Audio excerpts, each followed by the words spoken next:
మోషేకు 10 ఆజ్ఞలు ఇచ్చినప్పుడు పైన ఆకాశమందు కింద భూమి మీద భూమి క్రింద నీళ్ల యందు ఏ రూపాన్ని చేసుకొనవద్దని చెప్పెను. పైన ఆకాశం, భూమి, భూమి క్రింద పూర్తిగా నీరు ఉన్నాయని దేవుడు తెలియజేశాడు. ఆయన భూమిని నీళ్ల మీద పరిచినవాడు. సముద్రముల మీద దానికి పునాది వేసెను. ప్రవాహ జలముల మీద దానిని స్థిరపరచెను.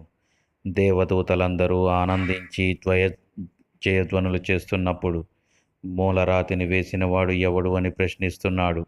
సముద్రము దాని గర్భము నుండి పొర్లి రాగా దానిని మూసినవాడు ఎవరని దేవుడు ప్రశ్నిస్తూ ఉన్నాడు.